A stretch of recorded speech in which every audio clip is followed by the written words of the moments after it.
So All set? I certainly am. All right. Perfect.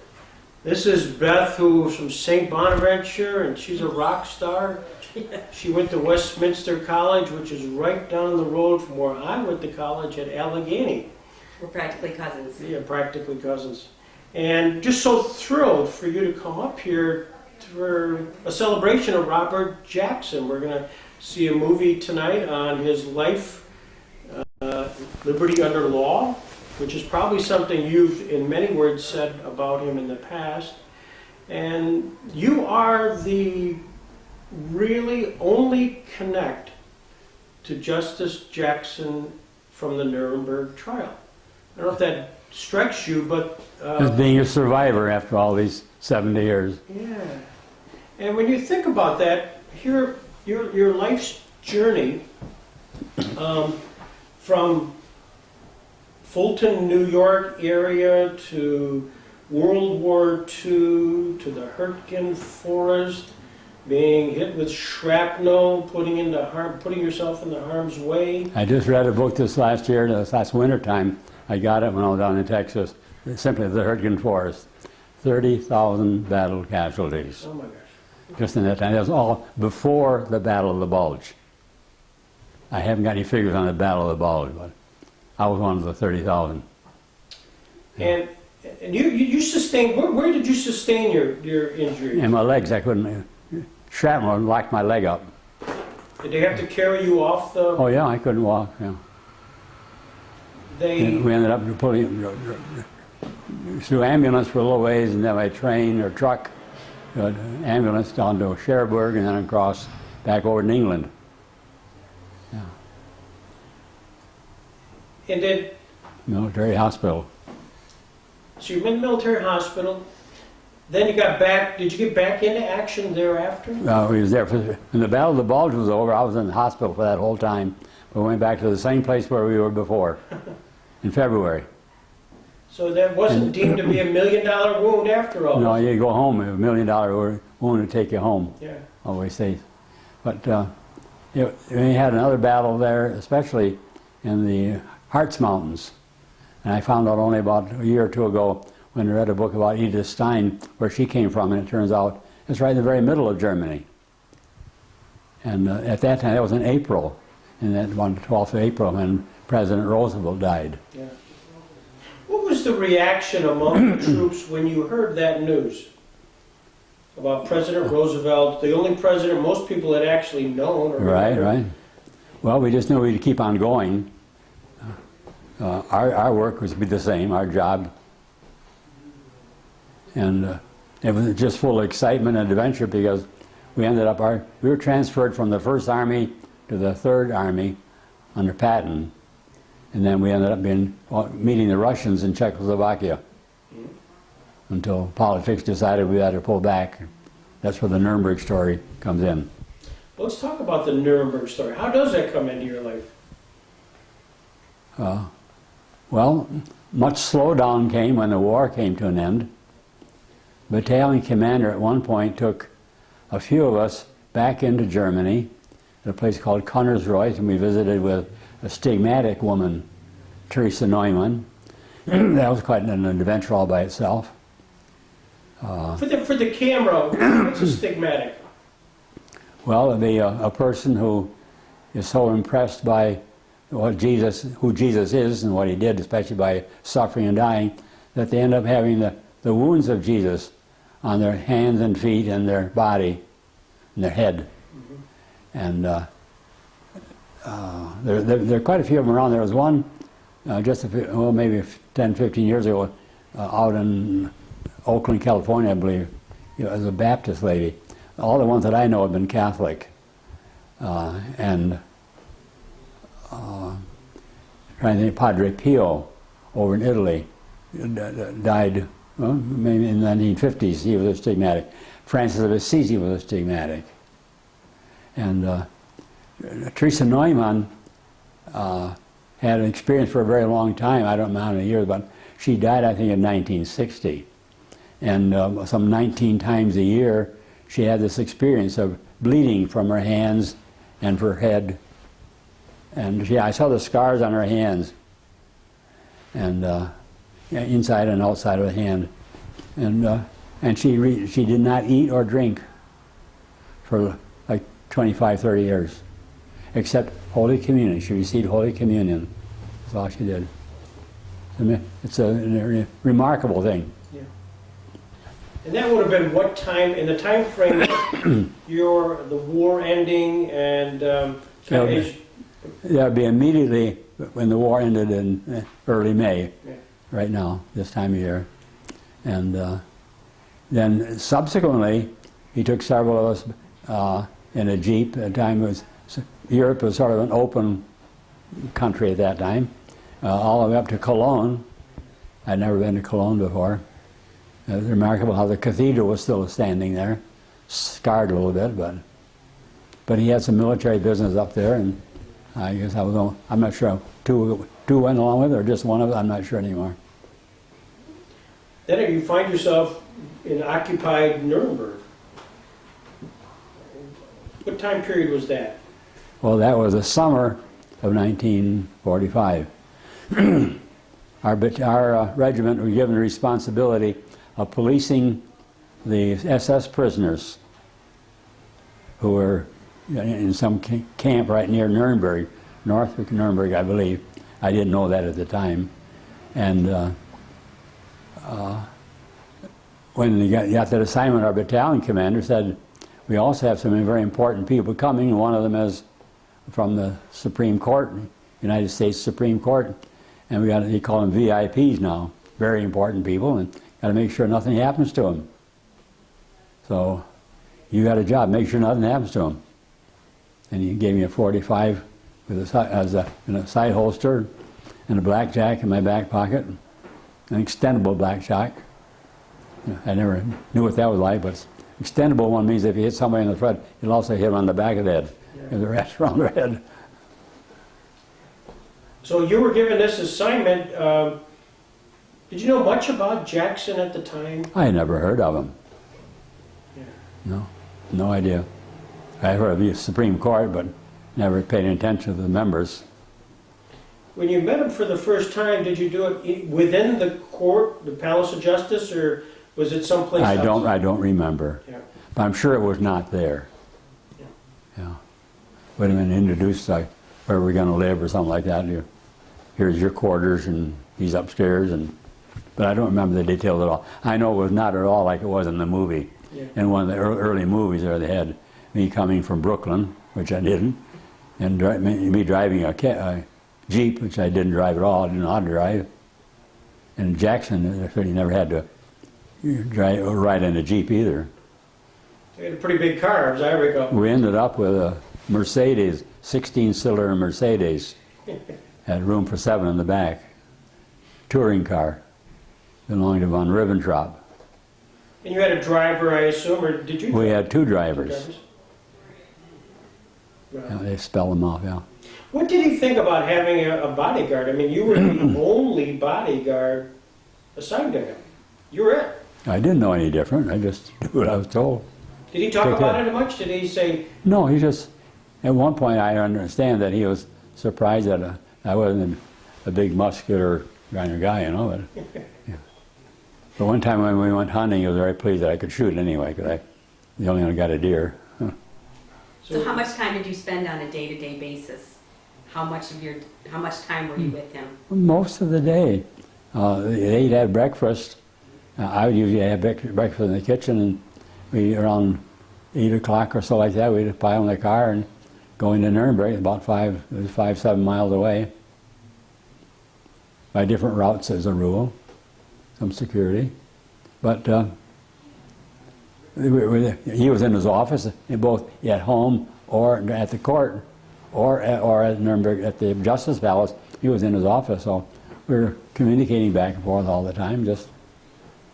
I was a man Friday, I guess, too. And how old were you that summer of 1945? I was 19 and I turned 20 in the summer. Yeah. They're just for St. Bonaventure, and we're going to talk a little bit about Father Sixtus O'Connor, but what was your religious life like prior to the service? What was your Catholic? Yeah, our family was Catholic. Mom and Dad both came from Switzerland, and they brought the faith with them. They got married, or the dad had come over in 1909 to start with, but then he went back in 21, and he and his brother went back to get Swiss wives, and had a double wedding at Einsiedeln, very famous monastery over there, great pilgrim place. And they brought us kids. When they moved up from Florida to New York in 1926, I was just 9 months old. And we always lived quite a distance from the church. After Dad came up to Florida, he had to sell the car, and we walked everywhere. And as we had I was the second of the kids, my sister and myself. Then we had 2 children later, a girl and a boy, so we had two of each. And wherever we lived, as we added them on, we had a baby carriage when needed, and we walked everywhere. We all went to Mass on Sunday. Did you ever think that you might be destined to be in the priesthood? Never, never. My brother had thought about it quite a bit. He was 5 years younger than I am. He was the youngest in the family. He had seriously considered it all the way through high school. And he gave it a try, and he was in there for a few years. But then it turned out it didn't work out too well for him. So he joined the Army, and then after a while he got married. But he ended up doing very well too. He ended up being Director of Library Services at the United Nations for 14 years. So. And he retired 5 years earlier than I did. So tell us about the calling to become a priest.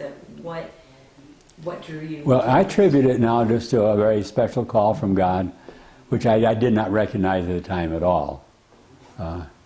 Being Crosby and Going My Way, and there was one of the movies they had about the priests. But the big factor for me would be our local pastor, Father Harold J. Flynn, who was a people person. For a while, for a few years, I know that when I was in the seminary, I don't think it started before then, but I was in the seminary, my mother washed some of the fine, small linens that they used for wiping the chalice all the time, kind of thing, because they used a lot of them that way.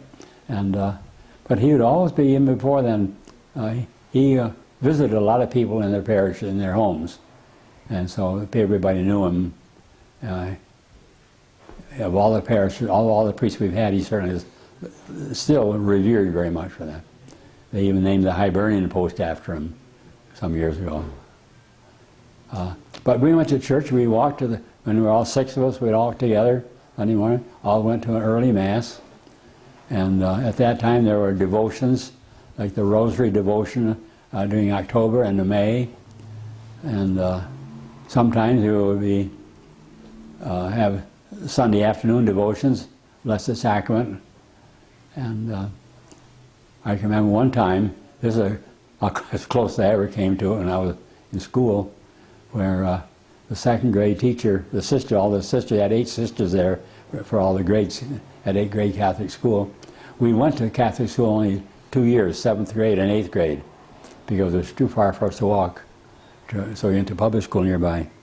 But once when we were on benediction on a Sunday afternoon, 2 o'clock, something like that, and the priest was out there all by himself for benediction. Well, you should have a couple of assistants, altar service. There wasn't anybody around, so here come this sister walking around over there. Hey, little kid, you want to go up and help Father?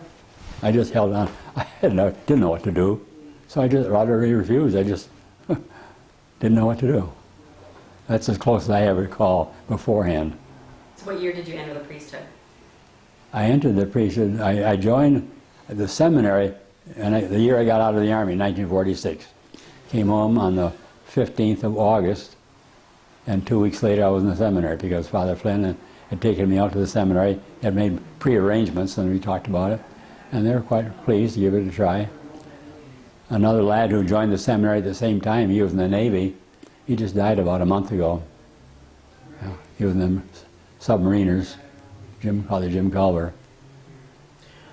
So Father Fuchs, so while in the service, you enter and you have an assignment to be the bodyguard for Justice Robert H. Jackson, who's the chief American prosecutor at the trial.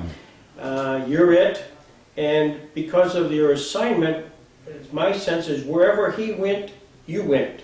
That's right, mostly. One time I had the flu, and when he went to Paris, but I went practically everywhere else. One time for Christmas they extended it. We went down toward Nice that way, and they ended up going down to Egypt, and I had to go back. But I went to England, went to London with him, went to Berlin with him in the early stages of setting up the charter for the trial. Did you find as you're sitting there day in and day out, often he would be presenting, often you'd be listening to evidence? Oh yeah. What was your sense of what was happening there at Nuremberg? Well, obviously it was a very important historical event. We had some idea what the Nazis were like, but it became more and more clear as the trial developed, the kind of evidence were brought out, especially with the concentration camps and the persecution of the Jews, that the evil was just built right into it. Yeah.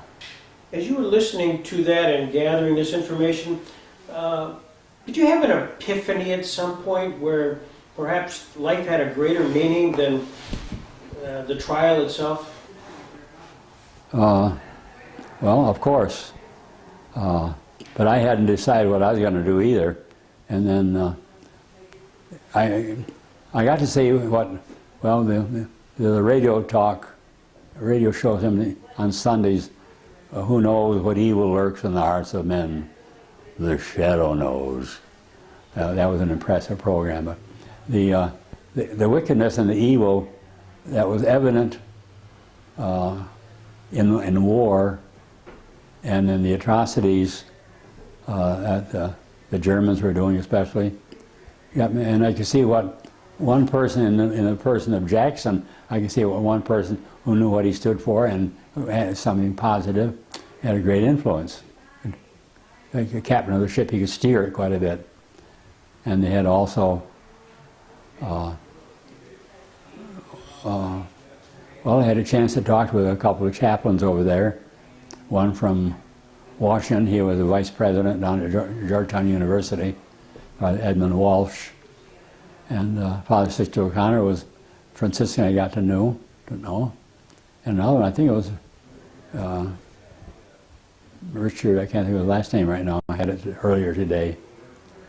But I found that I learned from them as I started inquiring about my own interests. I said, to become a Jesuit or become a Franciscan or become a parish priest, what's the difference?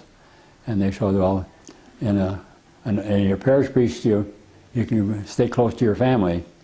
If you're an order priest, you belong to a new community, and whatever benefit you have for society goes to them, and they take care of it. They pledge to do that. So I opted I'd just become a parish priest. When you being at Nuremberg, were you aware, obviously you mentioned Father Sixtus O'Connor, and there was Pastor Henry Gorecki, who represented. Did your paths cross with his as well? I may have met him, but I knew him at least by picture, and I've seen him, but we never had a chance to talk. Father O'Connor was from St. Bonaventure. He graduated from St. Bonaventure, or at least attended school there. He graduated from St. Bonaventure, and then after the war ended, he came back and taught for a period in the philosophy department. I remember him teaching at Siena too. I think he taught there over the years in residence, I don't know. But I know in the later years he was down at Siena College. Yes, he did. What was your impression of him? Did you have one? Father O'Connor, here was the Catholic priest assigned to serve the Nuremberg defendants who were Catholic. Yeah. Did you get a sense of who he was? Well, just an ideal Catholic chaplain. Even with a little bit of wry humor. I must have read this, where he joked with Gorecki. He said, well, you got 10 guys to take care of, I've only got 4.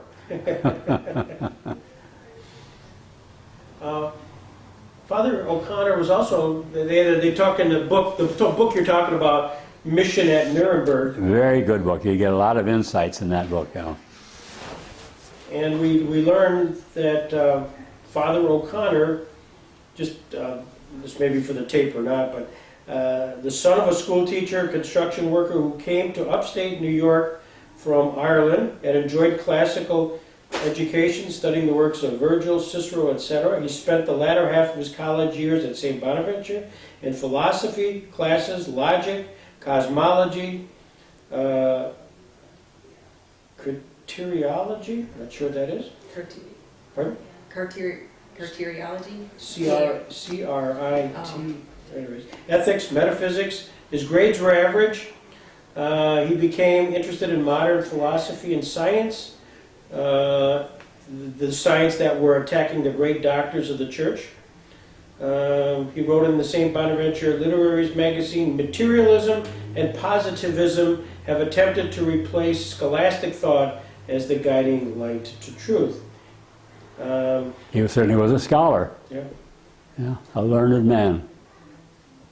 And Richard O'Connor took the name Sixtus after Pope Sixtus IV.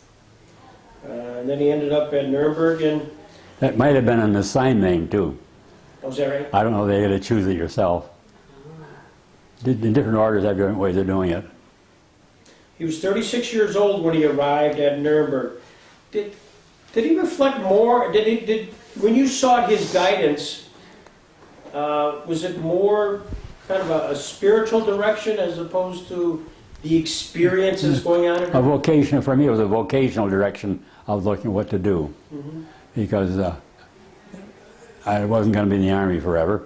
And what am I going to do out? And I largely, if not totally, lost interest in mechanical things.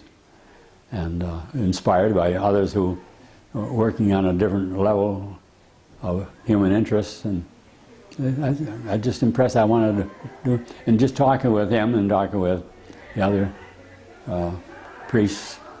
I can remember this Father Edmund Walsh on Washington too. And that you want to be like them. You know. Can you describe how they would present themselves? You talked about listening to the stories about concentration camps and the evil that these men created and carried out. However, the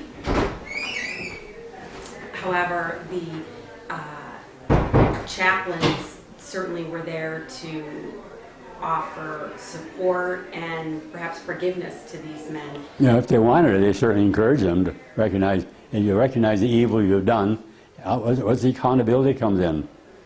Can you come clean? Just now, yeah, it's one of the most difficult things for people to do, to admit we're sinners. We do something wrong. One of my favorite little stories about the little boy who was eating cereal and got spilled milk all over. Oh, you spilled milk in it, Jack? No, I didn't. What's on your shirt? Milk. we don't want no, we're just inherent. We don't admit. But there was so much evidence brought forth from the very hands of the Nazis that killed him. They had backed him into a corner with that. That's why I like. And Jackson again was a man who came up with the idea. All you have to do is open it up, let everybody see what went on, and that was their downfall. Their thoroughness showed their wickedness. You know. And was it evident to them? Could you see in the Nazis that they? Did you see them change at all? I mean, so there was some, not many of them. They were astounded, for the most, generally, you might say. They didn't know how vast the wickedness had spread all over. Most of them were limited to this area or that area, both geographically and politically. But when they were horrified with some of their concentration camps, some of them didn't know much of that either. But again, when when a society, when a political society or a government takes control over everything, only people who are allowed knows what's going on. And unfortunately, we see some of that in our own country. Some of it's managed news. You got to go to BBC or go history, and even this, we don't hear news from Africa except through our lens, which is just strange. And now that the social media are coming on, it's going to be breaking open, and it makes it horribly difficult to know what is the truth, what is going on. But a lot of things are going on we don't know. Now, as a Catholic priest, do you agree with the decision to execute those men? I think so, yes. And again, this is not this is 1945, 46. It is not 2000. It's very obvious. Our own justice system has a lot of faults in it. One of the faults is sending somebody to prison for years and years and years, paying more money for them than if they went to college, and not doing anything better from them. The incarceration rate in our country is scandalous, embarrassing, all that kind of stuff. Not enough important people are wanting to change society to make it better. As the blame game goes on, and you can nail somebody for something, throw them in jail, but we've got so many people in prison, it doesn't give evidence that our policies are good. And those who make policies aren't changing them. Yeah. Baltimore, a good example right now. Yeah.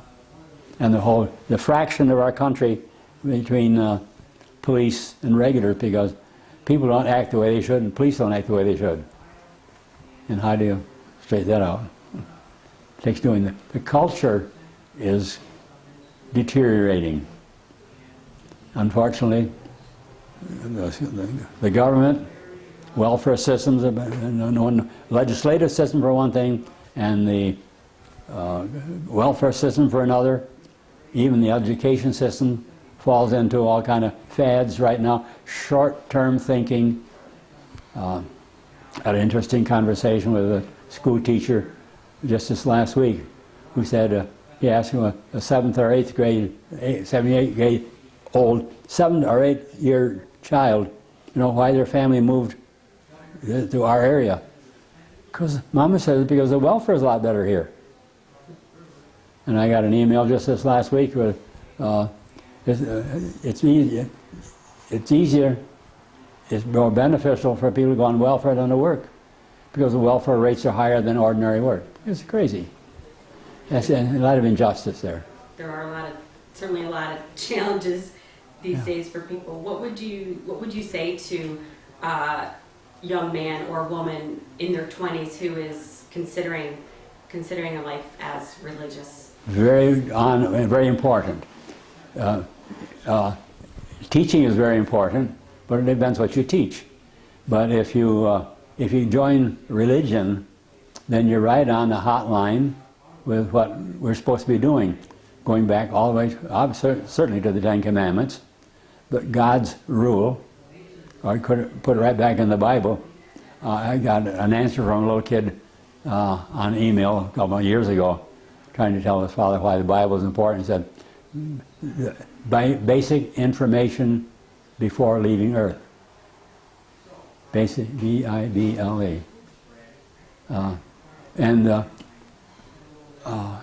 Even as church, we're becoming more aware of the need to encourage more of our people, not just to have little bits of Bible that we give them on weekends, but to read the Bible, and a lot of more Bible studies coming. But so that if you put yourself on the side of goodness and right and God, you can have a lot of good, you got influence, whether you're teaching or writing or just being with people and helping them say, there are better ways to do it. As in most practical ways of farming or kitchen, you do it right the first time is better. Learn how to do it right. There are a lot of ways of doing things right, but you got to make a way that works. Huh? During the Nuremberg trial, did Jackson give you a sense as to how the trial was generally going? Did you have, in the course of riding to and from and having breakfast, did he talk about much as to how the trial's progressing, or was he just caught up in the moment? Was he able to step back a little bit and say, gee, Moritz, here's how I see things? Well, we never talked policy like that thing. I was a fly on the wall. I listened to a lot of stuff, but we never talked the trial as such. But it was clear, that some things that were disappointing to him. Sometimes he was fighting not only the defendants but also fighting the judges. Mm-hmm. He wasn't too happy with some of the things that Francis Biddle did. You're talking about the Hermann Goering cross-examination? Yeah, that was maybe the high point of that fiasco, yeah. I got to ask, because I all the times we've talked, I'm not sure I've ever asked, but after that first day of cross-examination, which gets all the attention, when Justice Jackson lost his temper with Justice Biddle and Lawrence too. Did you get in the car that night, and was he? Do you have any? I don't remember. I don't remember. No. No. I would be. As you sit here today, and we're ready to celebrate the life of Justice Jackson, what is it that we should remember from your perspective of being as close as anybody, certainly during Nuremberg? What is the legacy you would think we should walk away from? Well, justice is worth fighting for, living for. Justice, again, do the right thing. And my big persuasion of the trial is that the rule of law is very important. And at the three-person panel that we had over at Nuremberg, maybe 6 to 8 years ago, with a doctor from Nuremberg, another doctor from St. Louis, and when I made my final little presentation, a few words, I said it all goes back to the rule of law, which goes back to the Ten Commandments. And this Jewish man, survivor in Nuremberg, reached right through past the other panels, said, right on, And it's the basis of the law is God's plan. He gives people, human beings, free will, but with that comes responsibility. We are proportionally responsible for learning how to do things right and to make things happen that way. And depending on different positions that we have, it comes back again to learning to be a teacher or a religious priest, whatever, along that line. We're responsible, according to our ability, to learn how to do better things better, more responsibly. But there's a general tendency in the human race to avoid responsibility. And we all win the lottery, but we all want to take a cheap shot at different things. In our own country especially, that is shown in a rather large way with the free lunch. Everybody wants something for nothing. You want some water? I have something. I think I will. We're about ready to wrap up, I think. You have a room full of folks who want some of your time also.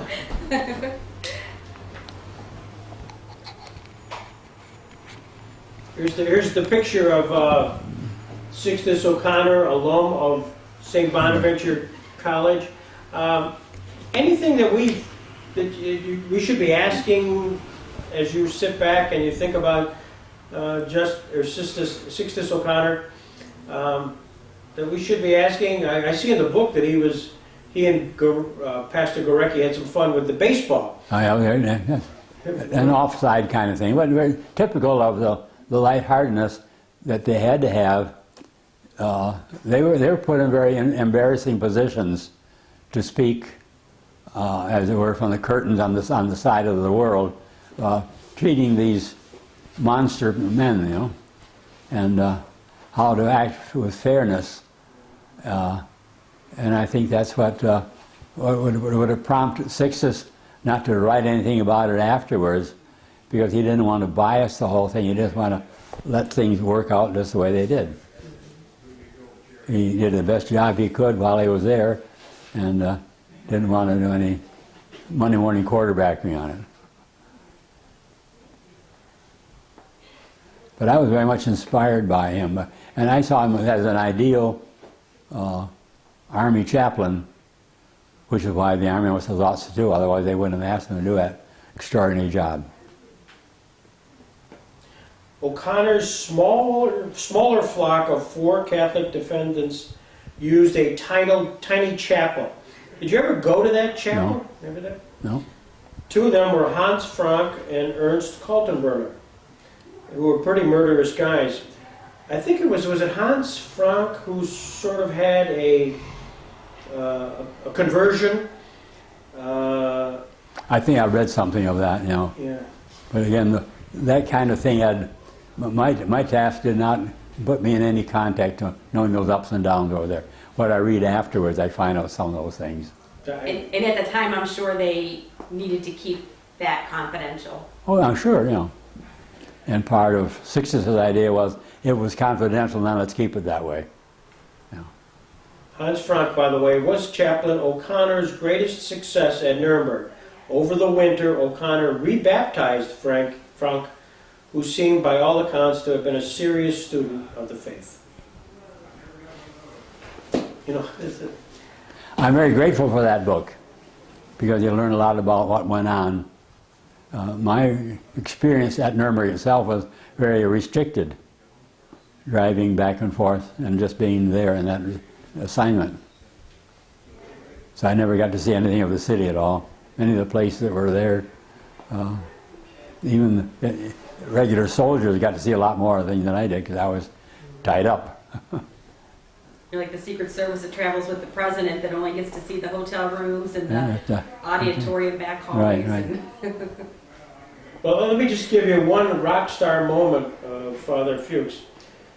When we had Chief Justice Roberts here a couple of years ago, and they had all those Secret Service men, there's no question the Secret Service guys were all over getting their picture with him, because he was one of one. You know, they're one of many. But wasn't that, I mean, it was amazing. And you guys were trading buttons. And they have all kind of technical equipment too. Yeah. You just had a gun. Yeah, I say, yeah, you And a had billy one club. Yeah, it was a different era. Yeah. It was a different era. And you had a chance, while we were at Nuremberg, to meet Rodenko's Yes. bodyguard. So we actually had a reunion of Nuremberg bodyguards, Oh, wow. which was kind of cool. Yeah. There we go. That's wonderful. Yeah, any final question? I'm good. Well, I want a picture with you and Danny and Father Fuchs. How's that sound? I'll take a picture. Sure.